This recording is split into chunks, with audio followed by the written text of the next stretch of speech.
Hey guys, welcome back to Jugnu Spotlight. It's me Jugnu.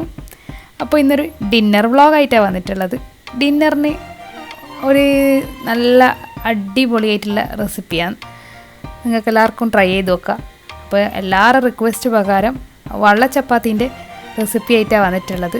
പിന്നെ നല്ല അടിപൊളി ടേസ്റ്റുള്ള ചിക്കൻ ഫ്രൈയും. അപ്പോൾ നമുക്ക് റെസിപ്പിയിലേക്ക് കിടക്കാം. എങ്ങനെയാക്കുന്നത്? 1 കിലോ ചിക്കൻ, 2 ടേബിൾ സ്പൂൺ ഇഞ്ചി വെളുത്തുള്ളിയും 1.5 ടീസ്പൂൺ കുരുമുളക് പൊടിയും ഇട്ട് കൊടുക്കുക. പിന്നെ വേണ്ട ഒരു വലിയ ടേബിൾ സ്പൂണ് കാശ്മീരി മുളകില്ലേ, പുല്ലമുളകിൻ്റെ പൊടി, അത്. അടുത്ത വേണ്ടതെന്ന് ആവശ്യത്തിനുള്ള ഉപ്പും 1/4 ടീസ്പൂണ് ഗരം മസാലയും.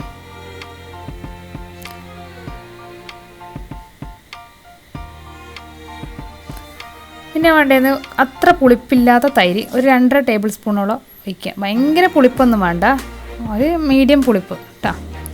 അതും കൂടി ഇട്ടിട്ട് എന്ത് ചെയ്യുക, നല്ലോണം ഒന്ന് മാഗ്നേറ്റ് ചെയ്ത് വെക്കുക. എന്നിട്ട് അതിൻ്റെ അകത്ത് ഇതിൽ ചില്ലി ചിക്കൻ മസാല അല്ലെങ്കിൽ ചിക്കൻ ഫ്രൈ മസാല അല്ലെങ്കിൽ ഏതെങ്കിലും ഒന്ന് 1 ടീസ്പൂൺ ഇട്ട് കൊടുക്കുക.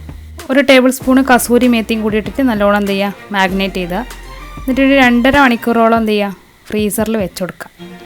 അടുത്തയാണ് വേണ്ടത് നമ്മളെ വെള്ള ചപ്പാത്തിക്ക് ഉണ്ടാക്കുന്ന ഏകദേശം ഗ്ലാസിൻ്റെ അളവാണ് അത്. അതെന്ന് വെച്ചാൽ 1:1, 2:2 അങ്ങനെ. അപ്പോൾ ഒരു ഗ്ലാസ്സിന് മൈദപ്പൊടിയും അതേ ഗ്ലാസ്സിൽ തന്നെ അരിപ്പൊടി എടുക്കുക. പത്തലിനെല്ലാം കുഴക്കുന്ന പൊടിയില്ലേ, പച്ചരിപ്പൊടിയാണെങ്കിൽ അങ്ങനെ. നമ്മൾ പച്ചരിയും പുഴുങ്ങലരിയും കൂടിയിട്ടുള്ള പൊടിയാണ് പൊടിക്കുക പത്തലിന്. അപ്പോൾ ഒരു ഗ്ലാസ്സിന് 1 ഗ്ലാസ് അങ്ങനെ. 1 ഗ്ലാസ് മൈദപ്പൊടിയാണെങ്കിൽ 1 ഗ്ലാസ് അരിപ്പൊടി. നമ്മളിപ്പോൾ 2 ഗ്ലാസ് മൈദപ്പൊടിയും 2 ഗ്ലാസ് അരിപ്പൊടിയും 2 ടേബിൾ സ്പൂണ് പാൽപ്പൊടിയും 50 ഗ്രാം ബട്ടറും. ബട്ടർ ഒന്ന് ജസ്റ്റ് ഉരുക്കിയിട്ടുള്ളത്. നമുക്കിത് കൂട്ടിയും കുറയ്ക്കുകയും ചെയ്യാം. അപ്പോൾ ആവശ്യത്തിനുള്ള ഉപ്പ് ഇട്ടിട്ട് എന്ത് ചെയ്യുക, സാധാരണ വെള്ളത്തിൽ, നോർമൽ വെള്ളത്തിൽ എന്ത് ചെയ്യുക, കുഴച്ചെടുക്കുക. ഉപ്പെല്ലാം കഴിഞ്ഞാൽ നല്ലോണം ഉപ്പും പിന്നെ എല്ലാം 2 പൊടികളും ഇടുന്നതല്ലേ. അപ്പോൾ ജസ്റ്റ് എല്ലാം കൂടിയിട്ട് എന്ത് ചെയ്യുക, നല്ലോണം ഒന്ന് മിക്സാക്കി കൊടുത്തിട്ട് കുറച്ച് വെള്ളം ഒഴിച്ചിട്ട് വേണം ഇത് കുഴച്ചെടുക്കാൻ വേണ്ടിയിട്ട് കേട്ടോ. നല്ല സോഫ്റ്റാണേ ഇതുള്ളത്. ഇത് കുഴക്കുന്നത് എൻ്റെ അമ്മായിയാണ്. അമ്മായിൻ്റെ കൂടെയുള്ളൊരു വീഡിയോ ഞാൻ ചെയ്തിട്ടുണ്ടായിരുന്നു, ഫ്ലാറ്റിലുള്ളത്. അമ്മായിൻ്റെ ഫ്ലാറ്റിൽ പോയപ്പോൾ എടുത്ത വീഡിയോ കേട്ടോ ഇത്. അപ്പോൾ അമ്മായിൻ്റെ പേര് സൈനബ. ഫ്ലാറ്റിൻ്റെ വീഡിയോ കണ്ടിട്ടില്ലെങ്കിൽ ഞാൻ ഡിസ്ക്രിപ്ഷനിലിടാം. അടുത്ത ഒരു ഡേ ഇൻ മൈ ലൈഫ് എല്ലാം ചെയ്തിട്ടുണ്ട്. അപ്പോൾ എല്ലാവരും പോയിട്ട് കാണാട്ടോ, കാണാത്ത ആൾക്കാരാണെങ്കിൽ. അപ്പോൾ ഇത് നല്ല എന്ത് ചെയ്യുക, കുഴച്ച് വെക്കുക. നല്ല സോഫ്റ്റാവും, നമുക്ക് മനസ്സിലാവും. ചപ്പാത്തിയിൽ നമ്മളെ സോഫ്റ്റിൽ കുഴച്ചാൽ എങ്ങനെ ഉണ്ടാവും അതുപോലെ. ഇതിങ്ങനെ കുഴച്ചിട്ട് കുറേ സമയം വെക്കുകയൊന്നും വേണ്ട കേട്ടോ. ഒരു 2 മിനിറ്റ് വെച്ച് തവയെല്ലാം ചൂടാന്ന് കണ്ട നല്ല സോഫ്റ്റില്ലേ, അത്രേ വേണ്ടു. നല്ല നമ്മളിപ്പോൾ സാധാരണ ചപ്പാത്തി അത് ഇതെല്ലാം തിന്നുമ്പോൾ ഒരു വെറൈറ്റി ടേസ്റ്റാണ്, നല്ല ഒരു ടേസ്റ്റാണ്. ഇതിൻ്റെ ഉള്ളിൽ ഗാർലിക് ഇട്ടിട്ടും ചെയ്യും, നല്ല ടേസ്റ്റാണ്. ഗാർലിക് ഇങ്ങനെ ജസ്റ്റ് മിക്സിയിൽ നിന്ന് ജസ്റ്റ് ഗാർലിക് മാത്രം അരച്ചിട്ട് വെളുത്തുള്ളിയില്ലേ, അതെന്ത് ചെയ്യുക, ഇതിൻ്റെ അടുത്ത് കൂടി ഒഴിച്ചിട്ട് നല്ലോണം കൂടി ഇങ്ങനെ നല്ലോണം കുഴച്ച് ഇതുപോലെ കുഴച്ച് കഴിഞ്ഞാൽ നല്ല രസമാണ്. ഇങ്ങനെ നേർമനെ പരത്തിയെടുത്താൽ മതി. പറ്റുന്നത് എന്ത് ചെയ്യുക, അരിപ്പൊടിയോ മൈദപ്പൊടിയിട്ടിട്ട് ഇങ്ങനെ പരത്തിയെടുത്താൽ മതി.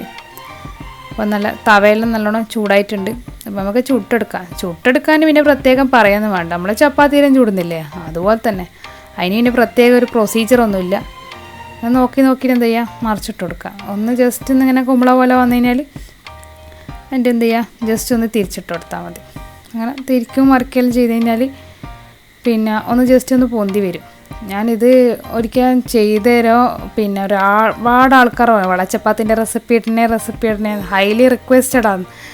അപ്പോൾ അതുകൊണ്ടാണ് പിന്നെ എന്തായാലും ഒരു വീഡിയോ എടുത്തിട്ട് ഇടാമെന്ന് തന്നെ വിചാരിച്ചത്. അപ്പോൾ എല്ലാവരും ട്രൈ ചെയ്ത് നോക്കട്ടെ, നല്ല അടിപൊളി ടേസ്റ്റാണ്. നമുക്കിത് സാൻഡ്വിച്ച് പോലെയെല്ലാം ആക്കിയിട്ടെല്ലാം കഴിക്കുക. അതിൻ്റെ ഉള്ളിൽ റോളെല്ലാം ആക്കൂല നമ്മൾ, ഷവർമ്മക്ക് പകരം അങ്ങനെയെല്ലാം ആക്കിയിട്ടെല്ലാം കഴിക്കാനും നല്ല രസമാണ്. ഇൻഷാ അല്ലാഹ് പിന്നെ ഒരിക്കൽ ചെയ്ത് കാണിച്ചു തരാം എങ്ങനെയാണ് വീഡിയോ എന്നുള്ളത്. അപ്പോൾ നമ്മളെ വേണ്ട നല്ലോണം ഫ്ലഫി ആയിട്ട് പൊന്തി വന്നിട്ടുള്ളത്. അപ്പോൾ എന്ത് ചെയ്യുക, നമ്മളെ മാഗ്നേറ്റ് ചെയ്ത ചിക്കൻ എടുത്ത് പുറത്തെടുത്ത് വെച്ചിട്ട് അതിൻ്റെ അകത്തൊരു പകുതി മുട്ട അതെന്ത് ചെയ്യുക ഇട്ടിട്ട് നല്ലോണം എന്ത് ചെയ്യുക, കുഴച്ച് വെക്കുക. എല്ലായിടത്തും മിക്സ് ആകുന്ന വരെ 2 മണിക്കൂർ കുറഞ്ഞത് വെക്കണേ, ഫ്രീസറിൽ തന്നെ വെച്ചു. അപ്പം നല്ലോണം മസാല പിടിക്കും. എന്നിട്ട് എന്ത് ചെയ്യുക, ജസ്റ്റ് ഈ മുട്ടയെല്ലാം പരക്കി വെച്ചതല്ലേ, ജസ്റ്റ് എന്ത് ചെയ്യുക, ബ്രെഡ് ക്രംസിൽ എന്ത് ചെയ്യുക മുക്കിയിട്ട് എന്ത് ചെയ്യുക, മാറ്റി വെക്കുക. നല്ലോണം മിക്സായി വരും, കാരണം മുട്ട ഇങ്ങനെ പരക്കിയത് കൊണ്ട് അതിൽ നല്ലോണം കോട്ട് ചെയ്തിട്ട് വരും. എന്നിട്ട് ജസ്റ്റ് എന്ത് ചെയ്യുക, ഒരു ഭയങ്കര ഡീപ്പ് ഫ്രൈ അല്ല, എന്നാലും ഈ ചീഞ്ചട്ടിയിലിടുമ്പോൾ ഒരു കുറച്ചൊരു മുങ്ങിയിട്ട് തന്നെ വരും. അപ്പോൾ നല്ലോണം എന്ത് ചെയ്യുക, ഫ്രൈ ചെയ്തിട്ടെടുക്കുക. നല്ലൊരു ടേസ്റ്റാണ് കേട്ടോ. ഇത് പെട്ടെന്നൊരു ചിക്കൻ റോളെല്ലാം പൊരിച്ച പോലത്തെ ഒരു മണം ഉണ്ടാകാൻ, കട്ട്ലേറ്റ് എല്ലാം പൊരിച്ച പോലത്തെ. അപ്പോൾ എല്ലാവരും ഒന്ന് ട്രൈ ചെയ്തിട്ട് നോക്കുക. പിന്നെ ഇതിന് കറി ഞങ്ങൾ ആക്കിയിട്ടുണ്ട്, പിന്നെ ചിക്കൻ കറി ആക്കിയിട്ടുള്ളത്. ഈസി ചിക്കൻ കറീൻ്റെ റെസിപ്പി ഞാൻ ആദ്യമേ ചെയ്തിട്ടുണ്ട്. ഇളക്കണ്ട പിന്നെ അങ്ങനത്തെ ഒന്നും ഇതിൻ്റെ പിന്നാലെ ഒന്നും നിൽക്കണം. നല്ല അടിപൊളി ചിക്കൻ കറീൻ്റെ റെസിപ്പിയാണ്. ഞാൻ ഡിസ്ക്രിപ്ഷനിൽ കൊടുക്കുക അതിൻ്റെ ലിങ്ക്, അല്ലെങ്കിൽ ഐക്കാട്ടിലോ മറ്റേ കൊടുക്കുക. എല്ലാവരും പോയിട്ട് കാണാട്ടോ. നല്ല റെസിപ്പീസ് ഉണ്ട്, വ്ളോഗ്സ് ഉണ്ട്. പുതിയ സബ്സ്ക്രൈബർ ആണെങ്കിൽ വീഡിയോ എല്ലാം കാണാം, ഒരുപാട് വീഡിയോസ് ഉണ്ട്. അപ്പോൾ നമ്മളെ ഫ്രൈ എല്ലാം ഏകദേശം ഇങ്ങനെ പൊരിഞ്ഞ് വരുന്നുണ്ട്. അപ്പോൾ ഇത് എന്ത് ചെയ്യാം, തീ കുറച്ചിട്ടൊന്ന് വെച്ചിട്ട് പൊരിക്കാൻ വേണ്ടി ശ്രമിക്കാം കേട്ടോ. കാരണം ബ്രെഡ് ക്രംസ് ഇട്ടുകൊണ്ട് പെട്ടെന്ന് പുറത്ത് നല്ലോണം കരിഞ്ഞ് വരും, ഉള്ളിൽ വേകുകയും ചെയ്യില്ല. അപ്പോൾ കരിഞ്ഞ് കഴിഞ്ഞാൽ കാണാനും രസം ഉണ്ടാവില്ല, തിന്നാനും രസം ഉണ്ടാവില്ല. അപ്പോൾ കുറച്ച് ഫ്ലെയിം കുറച്ചിട്ട് എന്ത് ചെയ്യുക, പൊരിക്കാൻ വേണ്ടി നോക്കുക. അപ്പോൾ എല്ലാവരും ഒന്ന് ട്രൈ ചെയ്യണം കേട്ടോ. ഇതെങ്ങനെ ഉണ്ടെന്ന് എന്നിട്ട് കമൻറ്റിൽ അറിയിക്കണം. നല്ല ടേസ്റ്റാണ്. ഇതിനിപ്പോൾ പെട്ടെന്ന് പ്രത്യേകം കറിയൊന്നും വേണ്ട, അങ്ങനെ എടുത്തിട്ട് പിന്നെ ദോശയായാലും ചപ്പാത്തി ആയാലും വെള്ള ചപ്പാത്തി ആയാലും അത് തിന്നാം. അപ്പോൾ നമ്മളെന്ത് ഇതാ ഒരു സെറ്റെല്ലാം അയക്കാനെ മക്കളെ പിടിച്ചടി ഇരുത്തിയിട്ടുണ്ട്. ഏട്ടൻ്റെ മോളുണ്ട് സ്വാലിഹ. വ്ളോഗ് ആദ്യമേ കണ്ട ആൾക്ക് മനസ്സിലായിട്ടുണ്ടാവും ആരാന്നുള്ളത്. അപ്പോൾ പിന്നെ മക്കൾ നല്ല എൻജോയ് ചെയ്ത് തിന്നുന്നുണ്ട്. അപ്പോൾ ഞാനും ഇവിടുന്ന് പൊരിച്ചുകൊണ്ട് നിൽക്കില്ല, ബാക്കിയുള്ളതും കൂടി.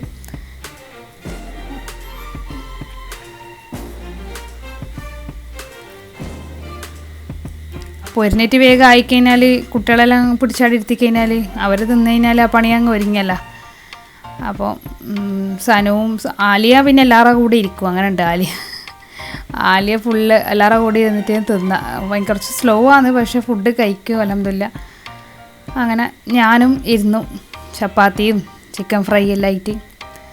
പിന്നെ ചിക്കൻ കറീൻ്റെ റെസിപ്പി ഞാൻ ചെയ്യാതിരുന്ന ആദ്യമേ ചെയ്ത് പിന്നെ അതന്നെ കാണിച്ചുകൊണ്ടിരിക്കുന്ന ഒരു ബോറല്ലേ, അതുകൊണ്ട് പിന്നെ കാണിക്കാണ്ടിരുന്നത് റെസിപ്പീസൊന്നും. അപ്പോൾ നിങ്ങളെല്ലാവരും പോയിട്ട് നോക്കുക കേട്ടോ, ഈസി ചിക്കൻ കറി ആർക്കെങ്കിലും ഉണ്ടാക്കണമെങ്കിൽ. അപ്പോൾ എല്ലാവരും എന്ത് ചെയ്യുക, ഡിന്നറിന് ഒരു ദിവസം ഇങ്ങനെ ചെയ്തിട്ട് പിന്നെ ഇൻസ്റ്റാഗ്രാം ഫോളോ ചെയ്തിട്ടില്ലെങ്കിൽ എൻ്റെ ജുഗ്നു സ്പോട്ട്ലൈറ്റ് ഇൻസ്റ്റാഗ്രാം എന്തായാലും ഫോളോ ചെയ്യുക. പറ്റുന്നവരെന്ത് ചെയ്യുക, ഫോട്ടോസെല്ലാം അതിൻ്റെ അകത്ത് ഷെയർ ചെയ്യുക. ഈ വീഡിയോ എങ്ങനെയുണ്ടെന്ന് നിങ്ങൾക്ക് ഇഷ്ടപ്പെട്ടിട്ടുണ്ടെങ്കിൽ കമൻറ്റിൽ അറിയിക്കുക. അതുപോലെ ചാനൽ ഇതുവരെ സബ്സ്ക്രൈബ് ചെയ്യാത്ത ആളാണെങ്കിൽ എന്തായാലും ഒന്ന് സബ്സ്ക്രൈബ് ചെയ്യുക. ആ ബെല്ലൈക്കൺ ഓൾന്നും കൂടി പ്രസ് ചെയ്യുക. അപ്പോൾ ഞാൻ നെക്സ്റ്റ് ഇടുന്ന വീഡിയോ നിങ്ങൾക്ക് നോട്ടിഫിക്കേഷനായി കിട്ടും. വീഡിയോ ഇഷ്ടമായെങ്കിൽ ലൈക്ക് ചെയ്യുക, ഷെയർ ചെയ്യുക, കമൻറ്റ് ചെയ്യുക. അപ്പോൾ വീഡിയോയുടെ വൈൻഡപ്പ് ചെയ്യാം. അടുത്തൊരു വീഡിയോയിൽ കാണുന്നവരെ take care, bye. Thanks for watching.